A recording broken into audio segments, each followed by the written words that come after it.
Hello and welcome to the E&P Tech Group. Walking through the shop today. It's always fun to walk through the shop because you come out here and there's some fun stuff going on, and that's what we've got going here. So a month or two back we did a video where we built a custom ramp for a Zebra printer for a customer who had a really long label, and we were actually peeling the backing off and just bringing the label out so they could pick it and stick it. A little different here.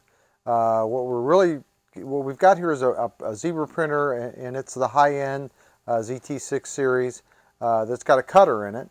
But the customer didn't like it because the cutter, it's hard to have these cutters be unattended. It's hard to get it to where you can just run it, let it cut and drop, and not end up with labels all over the place. So we've been doing some engineering work and some little trial and error. This is not quite the finished product, but it's pretty close.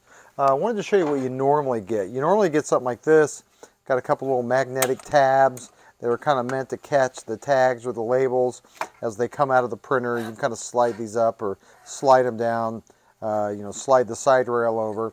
So that's normally what you get, and you can print 10 or something like that with this, but you're not going to print hundreds and have it just accumulate into a nice stack. So that's what we're attempting to do here. We're using our old trusty friends. Silicon tape, 80/20, our two favorite things to do. And I've got Jake here with me today who's been working on this project.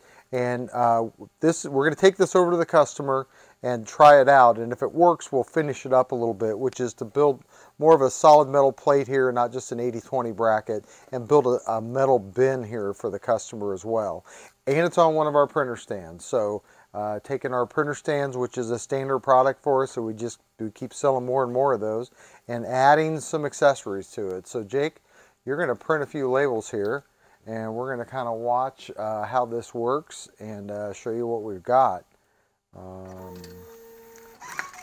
So you can see the labels come down and kind of do a loop-to-loop. Static is always an issue. We've had a little bit of an issue with static here, but we think the customer's environment will be a little less staticky than ours. So you can see, I mean, it's not exact, and we'll kind of narrow up the bin a little bit when we make it, but we printed 10 and they all fell down into a nice little stack inside of the box. So that's what we've got going here. Again, customizing, doing little engineering add-ons to printers to get them to work best for the customer is what we do. EMPTechGroup.com. Reach out anytime.